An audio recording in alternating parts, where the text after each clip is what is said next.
Welcome to Home and Away, hosted by myself, Graeme and Glen, where we discuss for the last time all things World Cup. This episode, we're joined by returning regular Jeremy Oster from Colorado Spurs to sum up our thoughts on the World Cup now that the final's been played and Spain have won the trophy. A lot to discuss. Let's get into it. Let me be the one that you turn to, someone you can rely on, closer each day, home and away. Glenn, how are you? I'm good, mate. Breathed a bit of not really a sad sigh of relief, but it's all over. Disappointing the way it ended. We'll get into, I'm sure. But I'm broadly okay. How are you, mate? Yeah, I'm okay. I'm almost glad it's behind us and on to club football again. Yeah, indeed, which we'll be speaking about in a couple of weeks, I'm sure. Well, I don't know about that. I'll be Wednesday, 5:00, MK Dons. That's right. At the training ground, live on Spurs play. There you go. I'll be there. Indeed. Good stuff. Jeremy, how are you, mate? Welcome. Good, mate. Yeah, happy to be with you guys. It's been a fantastic World Cup, hasn't it? I mean, it really turned out to be a superb exhibition of football for most of the countries involved. One maybe not so much, but that's okay. It's the World Cup. I think for me, and we cover obviously the meaningless game that was third place playoff, and then obviously the final. I think for me, early on in the World Cup, there's a Australian guy that I work with. He actually doesn't mind football, but on a moral ground, he just refused to watch any of the World Cup. And I was trying to talk to him about it, and I said, look, I think both things can be true. You can still like football. You can still enjoy the World Cup for what it is with the football. And also the other thing that can be true, that it's corrupt and that it's Trump's involved in Infantino. So I think to your point, Jeremy, I thought a lot of the football that was played was top notch. I really did. I think there were some great games, but Trump had to get involved, of course. I didn't love, and again, this goes back to my point on both things can be true. I didn't love the four quarters of a game. I didn't love the music. I didn't love the halftime show, which I didn't even watch. So you're in America, Jeremy. Did Denver get caught up in this World Cup fever? Or was it more isolated to the cities that actually hosted? Because sadly, Denver wasn't a host. Yeah, they made a decision that it was just too expensive to do it. And a lot of the cities who did host are actually doing kind of a looking at it, reconciling and deciding if it was worth it. But for Denver, they decided it wasn't financially worth it because FIFA demands so much money for it. So it was weird because there was a lot of a buzz here, but it wasn't really a feeling like the World Cup's really happening. You had to go find it. Yeah. Which obviously I did. Yeah. And then, Graeme, from your perspective, mate, England, the kickoff times were a challenge. Most of them weren't too bad, like somewhere between 8 and few at 8, few at 10. Then you had that one game that was the 1 a.m. kickoff, which was great for me because that was 11 a.m. Yeah, it was bad, and then it got worse when it was delayed an hour, of course. So it was like 2 a.m. kickoff, but it was a one-off, so it wasn't too bad. But it did, you're getting to a certain age when something like that can just basically write you off for the whole week. We really struggled. But yeah, it was. I think the weird thing was the span of don't understand how we can have games that kick off at 5:00 in the UK and then 4 a.m. in the UK. It's like that swing is massive. I don't recall that ever being the case for other tournaments. And we've had tournaments in South America and in Asia where there is definitely a big time difference, but it feels like the gaps between matches sometimes were massive. Yeah. What I didn't understand is how America's the host, right? So you think it should be prime time here. It should be the big one. I remember when South Korea had it, we had to get up at crazy hours to watch those games, right? But they had the semi-finals at like 3:00 in the afternoon, East Coast time, which means anybody working is missed probably the most exciting games that were going to be. Doesn't make any sense. For context, that's 1:00 in Denver. Yeah. And that's noon on the West Coast. Slap bang in the middle of a workday. I had to take the whole day off. I mean, literally. I mean, obviously there is a choice. I could decide to work, but it's not really a choice, is it? England in the semi-final. No. If any customer's upset about it, I'm sorry. It's just the way it's going to be. But, it's the way it is. Well, it was weird. As far as the review of the actual football, that's probably a good place to start. The last guest we had on was from Buenos Aires. I thought Tuchel, England, as a collective, will leave that semi-final incredibly regretful. I didn't understand the changes. I didn't understand the mentality. especially when you go all the way back to the first game against Croatia. And apparently Tuchel said at half-time, it was 2-2. And he said, if we lose this game, we lose our way, we attack. And there was none of that in the semi-final. It was so disappointing, so disappointing. And as has been proven in the final, which we'll review in a little bit, they really aren't that good. It was just, and I thought the way they conducted themselves in the semi-final, early doors, I think there was a rabbit punch to the back of Elliot Anderson's head. There was grappling, there was kicking. And then as soon as Elliot Anderson put a slight late one on Messi, it was an immediate yellow card. It wasn't even a late one. They sandwiched him, and it was just a foul, because two people came together. And they're so quick to surround the players and the man and the coaches and everything. It's just so, the reaction is just so choreographed, isn't it? And there was a little but our bit players surrounded the ref after that first Anderson incident, Well, because that was a pretty bad one. It should have been a red card by the rules of the game. He literally went in aggressively and violently punched him to the neck. Anything on the neck or the head is a straight red card. And I think you can pretty much guarantee that if an England player had done that to him, he would have probably got a red card in the second minute. And the fact that they got nothing, and they did that all the time, then they realized they could do whatever they want because the ref wasn't going to call anything. And it was just diabolical. How the ref got chosen in the first place is diabolical. They were better qualified referees for that kind of game. MLS ref, yeah. Is he it's not that guy, or is it, which game was it that had the guy that had been done for match fixing before? I can't remember the game, but I know the guy you mean. This guy that we had in the semi was an MLS referee who's refereed Messi, I think, 17 times in the MLS, and he's won every time. So no, it's only like 6 or 7 times. Still, that wasn't a big deal. But the fact of the matter is he got chosen rather than far more qualified referees who could have picked. Yeah. Who they could have picked. So that tells you a story right there. It needed controlling, didn't it, as a match? Well, it was always going to be a toughly contended match, and it needed someone to really take a grip of it early on, and that never happened. Do you think it was fixed? I think that's incredibly difficult to do, but I think there was certainly favouritism all the way to that semi-final, including that semi-final to the current world champions, is where I'll say my hat lands. I think fixing something so difficult to do because you need so many. Do you know what, Jeremy? I liken it to the conspiracy theories that say COVID was an inside job, but that would mean Pakistan and India have to get on.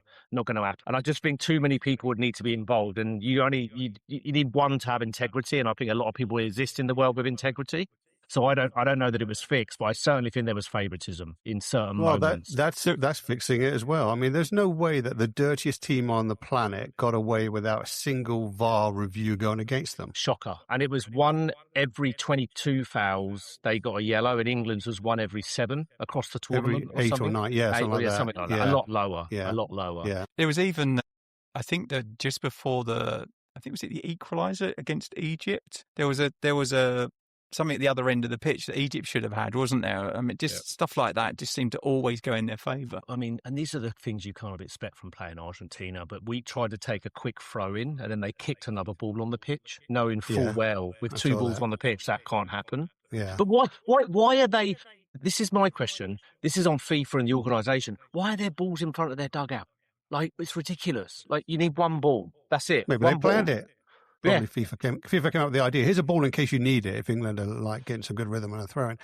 But there's so many things that add up to a serious question being asked. One, I was looking up before, and they do assign the grounds, the fixtures, where they're going to play what time after the draw is made, right? So they knew the draw was made. Yep.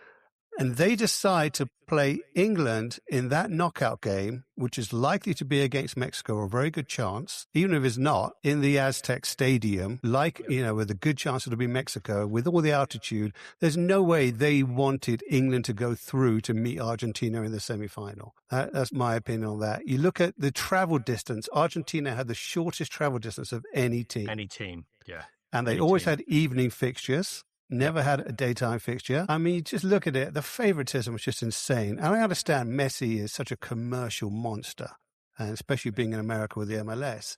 But I think it really, to me, stinks to high heaven of something really, really bad that was afoot. When the president of FIFA is receiving phone calls from Donald Trump, you wouldn't put anything past him, right? This is what, it just calls into question everything.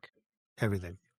I mean, and look, moving away from whether it was fixed or not, we had them where we wanted them, and that was really disappointing for me. 1-0 up, half an hour to go, 25 minutes to go, and we just got deeper and deeper and deeper. And I'm like, well, what happened? It was like watching a Thomas Frank Tottenham team. Yeah. We just that we seem to forget how to. We lost the ability to play the ball out. We brought off all the players that would have given us an out ball. He took Gordon off, and he was having an absolute fantastic game. Yeah. Just didn't make any sense to me. Yeah. In the end, we basically had Kane was the only person, and he's got no pace, so he's good. But he got no running pass. Rashford on for Kane, go down the middle. Yeah.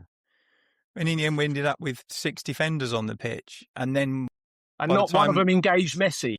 Yeah, and by the time we're 2-1 down, we just don't have anyone on the pitch there was no chance for us really getting back into it. We didn't have anyone to get back at the other end of the pitch and score a goal. It was too late to get back into it. It was just hoping for extra time. And we still had a couple of subs to use at that point. We had 2 subs plus the 1 extra one. So he could have changed it around, there's no doubt. But I think he got false hope from Mexico and Norway thinking the same tactics will work. You can't do that against Argentina. It's pretty obvious. But I think the players let him down as well because they were clearly not pushing up the way that I think they were supposed to. So my understanding, he wanted to help them, but I don't think he helped them at all. Correct you there slightly, Jeremy. I think you can do that against Argentina without Lionel Messi in the team. And I think he was... that's the thing. When you've got him just hovering around Messi. If he's hovering around the D and you give him that much space and that much time, he's going to find a ball, isn't he? Doesn't matter if he's 39 or 59. His ability, he's going to find someone with a ball if you give him the space to do so. And we were so deep, we didn't even have to run, did it? No. Well, this is it. And that was my disappointment. Make him run then. Make him work. That's what Gary Lineker was saying. I saw a bit on Gary Lineker said about it. He goes, engage him and make him work. And none of that happened. Jeremy made a really good point. I caught up with Jeremy on Friday morning for about 20 minutes over a phone call. You said Kobbie Mainoo, mate. You were so baffled that he wasn't used. I was baffled. Because he's a player that can drive forward. He's quite confident. He's got some power about him. And I just thought he was the player. If you want to go a bit more defensive and you want to take Gordon off, which I think is a mistake anyway, but I would have taken off, who was starting on the right? Rodgers, wasn't it? Which is a weird, it did which work, is a weird but one. that was weird. Yeah, that was weird anyway. It worked one time, but he found a bit of space. But I would have probably taken Rodgers off and brought in Mainoo, and then you've got a solid 3 in the midfield. Because the only way you're going to beat Argentina is to starve them with the ball in that last third of our side of the pitch. Yeah, and Spain showed what happens. As long as you keep the ball away from Messi, they're not going to get a whole lot on you. And it was just crazy to me to have that. And as soon as you took Gordon off as well, they have no fear. They can commit the centre backs. Romero can push forward, and the they can do whatever they want. Push right up as well. Fullbacks are on. We have, all you're doing with that is just inviting the pressure on with no possible way of getting out. Yeah. Absolutely mental. I just don't understand it. But I also do have a different opinion about Tuchel than some might. Because I think so. Glenn, what are your thoughts? Should we keep him or not? No, I think he should go. I think he was brought in to do the very thing that we couldn't do under Gareth Southgate. He was brought in as an elite manager. Even his very first press conference / interview, he talks about what he's been brought in to do, and he hasn't delivered on that. And I see nothing different. I really like Gareth Southgate for what it's worth in terms of what he built at England, what he changed us from 2016 against Iceland to what we are now. But the missing part was being brave and being bold and taking some risks in major games. And I looked at that, and that could have been Southgate on the touchline. And I think Tuchel, he's failed. That's a failure. And we're almost scared to say it. For me, it's a failure. And the FA do these stupid things where they get contract extensions before tournaments. So he signed a contract extension in February. Till 2030, isn't it? Yeah. For the Euros. Yeah. Which is just... No, is it to the Euros anyway? I think, yeah. 2028, I think. I'm just baffled by his tactics, baffled by everything that he said to that point was the opposite to what he did. Even some of the senior players apparently are unhappy with him. So for me, he has to go, but Jeremy, it sounds like you might have a differing view, which is fine, of course. I do. I have a very different view. And also, Graeme, you mentioned about the third place playoff, which I didn't even really bother watching because I was in the store. So I'm like, well, whatever, who cares about this game? Obviously, it turned out to be a blinder. But I actually now thought afterwards, seeing the players get their medals, it is an important game. And I think that game between England and France showed that it is actually an important game. And I think it might change the nature of that game going forward and the attitude towards it, because you still get that medal. If you're a player, France have got nothing to show from it. Our boys will always have now that medal, that bronze medal. That counts for something, surely. Look, on that game, and we'll come back to you in a sec, on the third place game, I watched it on delay. It was a 7 a.m. kickoff here on a Sunday morning, so I didn't watch live. I couldn't be bothered. My read on it was, whilst there is a medal at play in third place, I guess evidently nothing to be sniffed at. It wasn't a high-octane pressured environment, really, and that's where you saw England thrive. And that's my issue with them. I saw someone say it was basically soccer aid with better players. Yeah, I like it. But so, Jeremy, you differ on Tuchel being binned off, like you keep him? Yeah, so I absolutely would, 100%. Now, just like everybody, I was plenty angry. And as soon as he took Gordon off, I turned to whoever was behind me and I said, this is just madness. This is not, this is not going to work. And I knew within 5 to 10 minutes that it was going to go wrong. So I don't agree. I would criticize him till the end of the earth about the way he handled that game. It was the worst man management I've ever seen in a performance at a high level.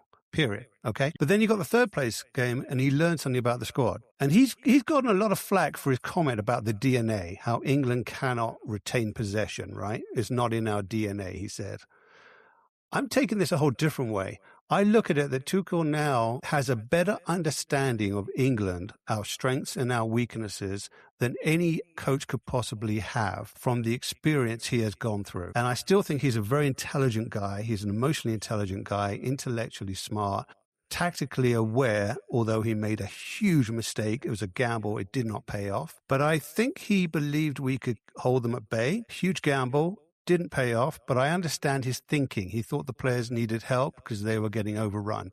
But my point being, he has now got the experience of knowing how we played against France and how we need to play and how we played when we played well. And he's got the experience of what happens when you try and do it a different way, which is not in our DNA. And he's quite right about that. And I just don't think there's anybody better placed to take us forward than he is, because he has that experience now with our team. I will say a few things about the third place game. Number one, he didn't play a single second of Kobbie Mainoo in any fixture. He was injured for that game. He was supposed to start. And then he got injured. The one game he probably would have played in, he got injured. He was supposed to start that game. So that was frustrating. I think what we saw also was that he made an error in the semi-final not playing Saka. Correct. And then playing him playing him for 90 minutes in the third place game, which was not important in comparison. That was just Saka taking the piss right there. That was just saying, look how much you screwed up here. What I will say about that match is we were 4-0 up at half-time. We were absolutely dominant. We were rampant, but basically France never turned up. Half-time, someone got into the French team. Second half, we lost 4. Yeah. I don't see that as a particularly good performance. I think the good performance would have been I'd have took 4-0 or 4-1, but 6-4. That's not a football score, is it really? No, I don't know. I think maybe he did learn a lot because he got to see a lot of the squad that hadn't played a lot of minutes in a competitive fixture. I will also say that I think that what it did show was what life after Kane's going to look like in terms of none of the strikers that played when Kane didn't play looked like anything, which is a bit of a worrying. And we don't really have a good crop of young players coming through behind that as well. I've got a point on that. Specifically as strikers. Yeah, I've got a point on that, and I'll come to it in a sec. But back to what Jeremy had just said about, and that's a key point. Whether my view is to get rid of Tuchel or not, the only person that would, for me, come in and equal or do a better job would be Pep Guardiola, and that remains to be seen if the FA would do that. So that's a great point, Jeremy. If it's not Pep, there is nobody else. We're not going to get Eddie Howe. You're downgrading in Eddie Howe. You're downgrading in, I can't even think of another I don't think there's a better option out there at the moment, I'll be honest. I wouldn't change Here's why I say that. Here's why I say that as well. In that game, when we were... we blew a 4-goal lead. I mean, I'm thinking their halftime talk must have been an old video that was overdubbed of Fergie. Lads, it's England. I mean, come on, they just came. Yeah. That was it. But, at 4-3, you'd think, look at Argentina, he threw on other defenders. Against France, he threw on attacking players. He did go for it. So it's like, that's why I came to that conclusion after thinking about it. It's like he learned, and we scored 2 goals. We are a good team to hit on the counter. We can possess the ball and we can play counter-attacking football. But then that leads me to the question, and we'll move away from England in just a minute because I'm conscious both of time and I want to talk about the final. But you said something, Jeremy, where Tuchel's come out and said it's not in our DNA to keep the ball. Then my question is, why would you take Jordan Henderson and leave someone like Adam Wharton at home? Like, he's the perfect player to bring on in that semi-final. If you had him, Elliot Anderson and Jude Bellingham in the middle of the pitch to keep the ball, like, you've got a player there. So hopefully he does learn from this, Jeremy. Hopefully this is a scar that he bears, and it's going to benefit us. Graeme, just coming back to your point about no strikers coming through, you're 100% correct. I can see Jude Bellingham as a false nine. I really can. Once Kane is out of the picture, I think Bellingham plays as a false nine because those 2 goals he scored against Norway sum him up. The one was an attacking number 10 midfielders type goal, and then the other was a fox in the box. You know, Morgan Rogers takes a punt and he's there, and it's almost like Lineker-esque tap-in. I can see Bellingham play as a false nine. I don't know if you have a view on that, but that's what I can see him doing. Might be the least worst option if we don't have anyone. We really do, because Watkins, I love Watkins, but he's 30, right? So it's not like he's going to be. Is he?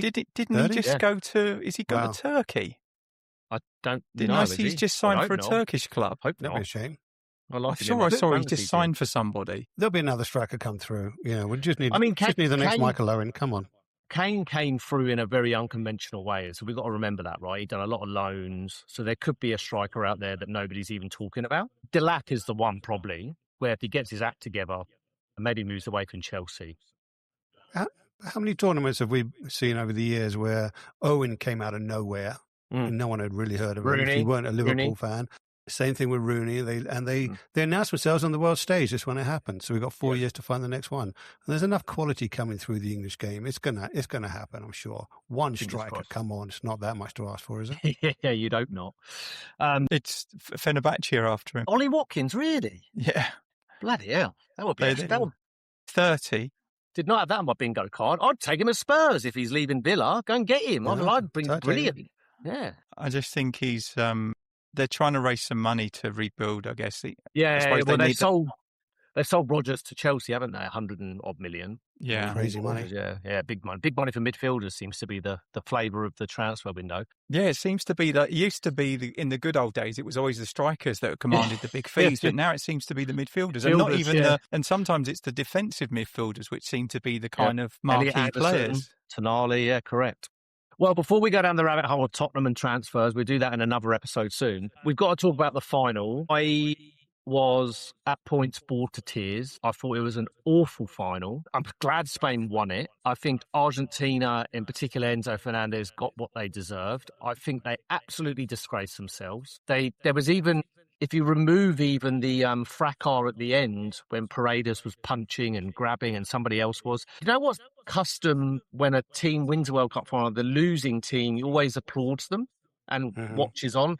They just turn their back and they were down the other end of the pitch. I mean, they are an absolute disgrace. Jeremy, I think you were saying similar when we joined off air, but do you want to put some more colour around that, mate? No, I think, how much colour do you want here? I think we've all known that for many years. We've all grown up with this. They're despicable. It is part of the culture. I hate to say it. I read years ago, I don't know, did you guys read the Ricky Villa book? I did. No, I haven't read it, no. You don't read it. It's a really good read. And it kind of gave me a different impression of it because they look at cheating, not as cheating, but as using the game, use every aspect of it. They can't understand why the English are honest. They don't understand why Jed Spence didn't roll around like he'd been shot after Messi stepped on his foot. And if he had done, we'd have probably gotten the free kick. So to be fair, they know how to use that stuff. I don't have a problem with that because now I understand from that book especially that it is part of their culture. It's how they learn. It's South American football. We see it all the time. And just because we don't do that doesn't mean they're not right. They might be. But there's a limit to it, isn't there? There's a certain level of decency and sportsmanship. I mean, could you imagine a huddle at the end of that game or any game between England and Argentina where members of both teams are huddled together? And some of us are teammates together. Romero plays in England, Fernandez, England, they're all teammates, different clubs, but they just conduct themselves in such a way that is so beyond despicable. They are anti-football. But Spain actually deserve a bit of criticism too. They're very cynical with their fouling. They just get away with it because they're very good at it as well. But they're a very cynical team. It's very, very kind of pep style as well, isn't it? Don't let the other team get a rhythm. Foul them. Soft fouls though, all the time.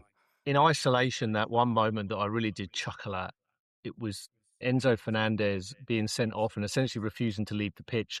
How much has changed in 60 years when Ratin, quarter-final of the World Cup, 66, refused to leave the pitch? But like you said, Jeremy, it's just taught, isn't it? It's culture.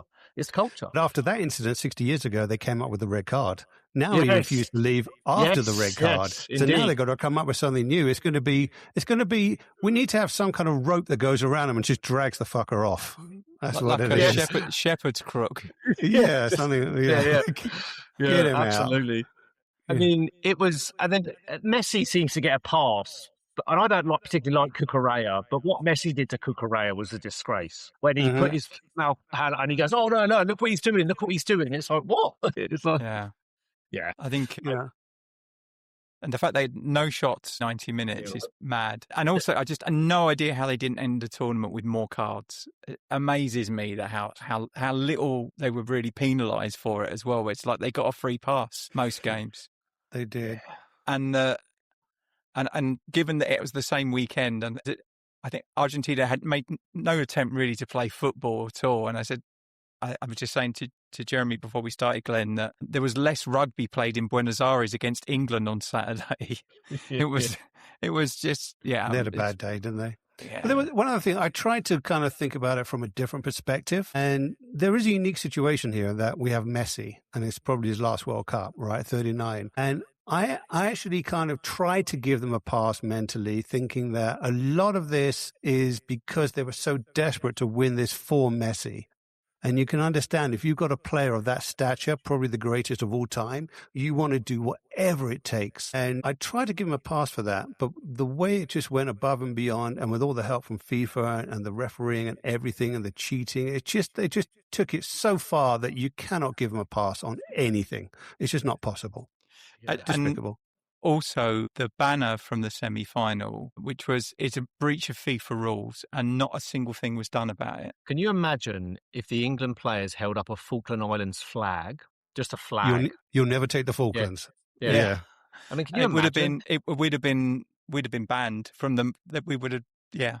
And this is not a political podcast, clearly, but one thing I'll say is, and we were having dinner as a family, just in a very curious way. Lindsay was like, "Well, what's the backstory to this?" Because she was under the assumption, which would be a correct assumption, because the Brits had a bit of a habit of doing this, that we invaded and we took it as our own. I said they've never owned it. Argentina have never owned them. Like, it goes. No one lived there before we ended up there. No one lived there. There was no one there.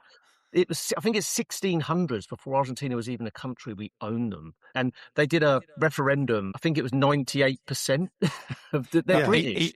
Even better. So at the time they did, it was 2016 or something? It was quite recent, 2013. Right? 2013. When they did it, at the time, there were 18 Argentinians living on the island who could vote in the referendum, and 3 of them voted to not be part of Great Britain, which means 15 Argentinians who live there, the majority of them decided to stay as it is. And Graeme touched on it, the rugby, the Argentinian team in the rugby, not that I watched it, but I saw like on BBC Sport, they wore a replica of the 1986 World Cup jersey in that game, the rugby players did. We live rent-free in their head, don't we? It's bizarre. We do. They hate us on such a level. And they must be so ignorant. They don't even know their own history. The only reason he pulled off the Falklands invasion or tried it was because he was desperate. The country was in ruin. It was like a desperate move. It was the second military coup in a number of years as well, wasn't it? Like Gautier, it wasn't 6 the years. It was, and he basically had a choice of 3 wars, and he thought this was the easiest one because he didn't think that we'd turn up. We're not going to go for it. Maggie weren't having it, yeah. No. But very strange. Back to... Go ahead. And I think, obviously we had Chris on, and I think maybe there's a generational element to this, right? I think there is.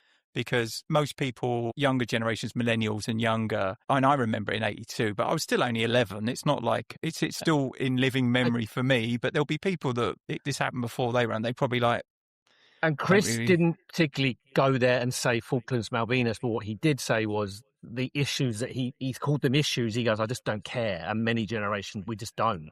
And I think it's a combination of, you look at those players, whilst they're from that era as well. They're in their 20s, but they're on a global platform. They've got an opportunity to make a noise, and I think someone's in their ear telling them to do so constantly. Sure. Right? Yeah. But back to the football. Just last thing. Has any nation in a World Cup ever harmed their own identity as much as Argentina did on a global stage?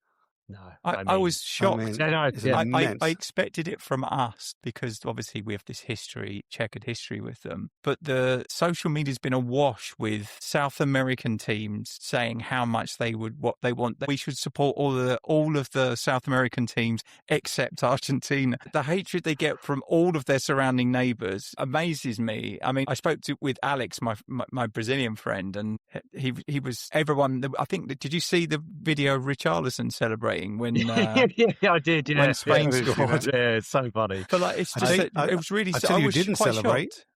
You know who didn't celebrate? Who's There's that? a video that went around I saw today. Infantino. He did not celebrate. He was like very. You could see it's like this was not in the script here. Yeah. And Trump almost let slip that that's actually his team. I'll tell you what. I want to move on to just two other things from the final. But before I do so, get your bets in now. Argentina without Messi in the next World Cup will struggle to get out the group. Calling it now. I think I don't know. They've always got so much talent. They've still got good attacking players. I think the problem as well is if they do go ahead with 64 teams next tournament, they'll end up playing Easter Island and the Isle of Sheppey in the group. It's going to be such a weird. The amount of teams that are going to qualify, and as they're already qualified, they don't even have to make it there, which means that's a very good point. Yeah, that then it's a 6, so there's only 6 out of 20, so there's 58 spots left. Is that how it works? Well, if they go 64, Italy might have a chance then. Yeah, they might actually qualify. Yeah. Scotland might be there again. Yeah. But I really hope it doesn't go that big, though. I mean, I actually thought this was okay, this format, and I liked the whole third place table. You could see it made live and see. Yeah. It did make it more interesting. I liked it, not just straight the top two. I actually thought it worked really well. And I think our fears going in were like, who the hell wants to play Cape Verde, right? But they showed. All of a sudden, it was, I want to watch Cape Verde, yeah. Every team showed themselves and gave them, came away with a high level of respect on the global stage. Well, I think the only two that really, I think, really shit the bed, for want of a better term, was the Netherlands and Germany. Oh, well, absolutely awful. Again, I was quite German shocked. Efficiency.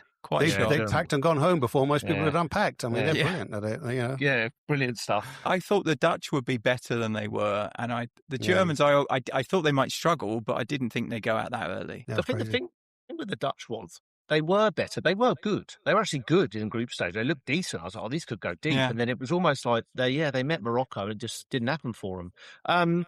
But look, we've talked about Argentina disgrace himself. Let's just bring it back around to talk a little about Spain. Worthy winners for you guys? They conceded 1 goal across the whole tournament. I think European champions as well. Worthy winners? I think so. Yeah. Can't argue. Yeah. I think it would have been one of the teams I would have picked. I can't remember who I said at the time, but I think I said Argentina with Portugal as a dark horse, but that sort of didn't materialise. But I think...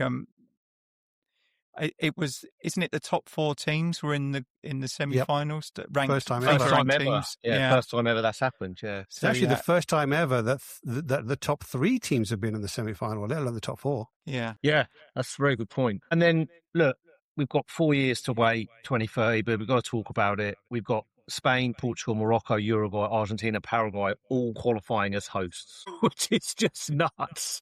I don't understand that at all. Look, before we move away from the World Cup that was, I don't know if you've got anything else to add, Graeme or Jeremy, but if you could sum this World Cup in one word, what would you pick? I'll start. American. Jeremy, FIFA.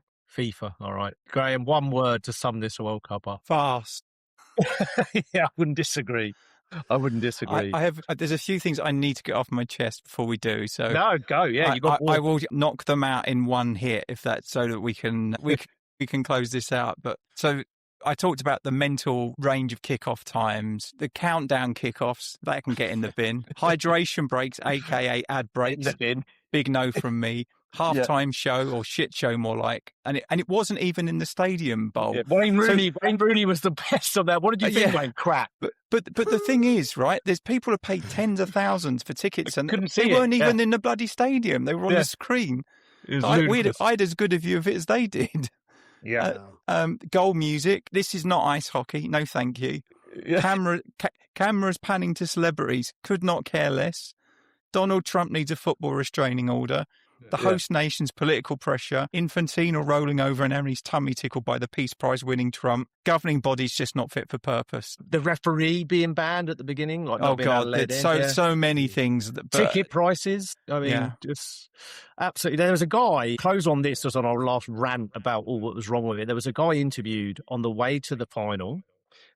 And the guy was doing this interview on, like, how much you pay for your ticket? $72,000. For the final? $72,000. Was he Argentinian or Spanish? I think he was Spanish. Jeremy, I logged in a couple of weeks ago just out of morbid curiosity on what I could get a final ticket for. On the FIFA resale site, $2.3 million. There was one listed. I'm not saying anyone paid that, but it's just nuts. I bet someone did. Yeah, it's just nuts to me that you're allowed to list it for that. Did you see those VIP seats with sofas on the pitch side? They were $1 million each. Yeah. I got really cross. There was a moment, I don't know if you saw it on, you would have seen because the global feed's the same, but there was when they cut to Trump and he was stroking the World Cup. I got so cross. He was in his executive suite. Wanted to bludgeon him to death with it. And I got so angry. I was like, you're not allowed to touch that. You can't touch that. Like, you have to have won it to touch that, you little fuck. It's like, he has no respect for anything. He doesn't understand it. I think the last thing I took away from it, you could say one word. I would expand it to the one thing that became clear to me and all of us. I think is that FIFA is a drug dealer, and it is peddling the one drug that none of us can do without. Yeah, and that's the truth of it. We all know better. We all don't want it. We all disagree with every aspect of it. But when it comes to shove, we're all in it, and we'll be back for the next one and the one after that. That's the way it is. Fantastic summary. Really good summary. Yeah. I think it's really interesting. The one thing I will say is I've seen a lot of Americans suddenly realizing, oh, actually, this football's pretty good, and really, and then showing a real interest in it. And like, I've seen a lot of Americans picking a Premier League team ready for the season. So, like, if nothing else, if it's awakened a new tranche of supporters in the US, it's not a bad thing, right? Lindsay was getting messages, and Jeremy knows this, where Lindsay's from rural Nebraska, where football, not a thing at all. They call the other football. And she was getting messages from her friends in Nebraska saying, oh, we've been watching so-and-so game. So, yeah, it's had that reach, which is great to see. But no, I think they had no idea. I think there's a lot of people still have no idea how big a spectacle the World Cup is compared to the Super Bowl, for instance. They think that's the biggest thing in the world. There's footage circulating on that, Graeme, and it talks about this guy. I don't know who he is, but he's a soccer, they call it, obviously, advocate in America. And he's talking to his guest on his podcast or whatever it was about, he said to her, how many viewers does Super Bowl get? And I think it was like, whatever it was. It's about 115 million or something like that. 115 million. And she said, yeah. And he goes, do you think that's big? And she said, yeah. And he goes, how many viewers globally do you think Liverpool Man United in a regular league match got? Just as an example. I said, I don't know, 100 million. 750 million. Really? That many? For a league game, yeah. For a league game. For one that's just a regular league game. So it's over $1 billion for the World Cup final, right? It's over $1 billion. Yeah, absolutely. Well, Wenger's come out and said no more hydration breaks, apparently. They're going to look at that. And really? Yeah, apparently they're going away. UEFA never leaned into it. They're not going to be a thing at the Euros. I seem to recall he did love a good water bottle to kick, though, didn't he? Yeah, maybe he wanted to kick them. Can I give one last quick rant, which you guys can't know? Yeah, once you've done that, I've got one other really important thing to cover, but you go, mate. Okay, Graeme, you won't know about this. I'm telling you, Glenn, probably not. This morning, I was on a phone call, and this sums up. It's happened more than once, and the guy said, yeah, I really started watching the football and enjoyed it. Enjoyed the third place playoff between Great Britain and France. Or no, just between Britain and France. And I'm like... No, don't give the Scottish or the Welsh anybody any credit for any part of this. No, you got to understand this. So they still don't quite get that part of it, but at least there's interest here. So making progress. Indeed. Look, before we close out, Graeme, and I'll hand it back over to you to do so in a moment. But on a sad note, we can't do this recording today and not cover that Kevin Keegan sadly passed away. Pretty decorated career, manager of Newcastle, most famously, I think, for a lot of us lot. I would love it if we beat them. If you haven't seen it, go and find it on YouTube. It's a great rant. England manager as well. one of my favourite videos of him is falling off of a racing bike on Superstars as well. A highly infectious individual, a great guy. You talk about front foot football. He did not give a fuck. He was just go play. So you score 3, we'll score 4. Yeah. So a sad loss to the football world. So indeed. Just also, a mention on that, especially for people who weren't around then. Kevin Keegan's also important because he was the first English kind of superstar player to go and play abroad. Never happened before. He went to Germany. Yeah, Hamburg. Went to Germany. He won. What was it? The European Ballon d'Or. Yes, he did. I believe he did. Yeah, pretty sure. Player of the whatever it was called back then. But yeah, he won it twice, I think, didn't he? Mm. But they loved him over there, and I think a lot of people say that that move did a lot to help repair relations between England and Germany, because it wasn't that long after the war at that point. Now it seems hard to imagine there's a problem. But really there was always that foreign problem. But he kind of went a long way to changing things there. And now we got Kane, obviously, there. Oh, yeah, obviously Bellingham's in Spain, but Kane in Germany. So Keegan was really a trailblazer in so many ways, in the way he approached it as a player, the way he approached it as a manager. And then going to Hamburg, that was a huge move. That just didn't happen back then. Because you would have thought back then Italy was probably the go-to. Or Italy, maybe Spain, but not Germany. Italy and Spain were the two. Italy, I think. Spain, the Spanish league was nothing. You go to Italy. Spain was a bit later, maybe. So it's sort of like his was really Spain, wasn't it? When you had like Bobby Robson and Venables and Lineker and good point. Rush and Ian Rush, Juventus. Well, on that, like I said, just a sad loss to the football world. So look, I'll hand over to you, Graeme, but that wraps up our World Cup specials. I've really enjoyed doing these, and over this shoulder here, just up there, it's still Bobby Moore holding the World Cup in '66, and I wait forevermore for put the new one up underneath of it. But there you go. As the song says, used to say it's 30 years ago, it's now 60. 60, yeah. At least 62. It's going to be at least 62 now. So the song just needs to be, it's always going to hurt. That's what it is. It's always going to hurt. Don't expect different. Indeed. But hey, this was our best performance in a World Cup since '66. Since 66. So can't take it away from them. Yeah, indeed. They're still achieved. Yeah. Well, over to you, Graeme, to close us out, my friend. Yeah, back to Spurs podcasting. We'll review the pre-season match on Wednesday, which is live on Spurs Play from Hotspur away against MK Dons. So thanks to everyone who's listened in to our World Cup specials. Please like and subscribe to the podcast to tick all the algorithms so we can get in front of more Spurs supporters. And to close us out, come on, you Spurs. Let me be the one that you turn to, someone you can rely on, closer each day.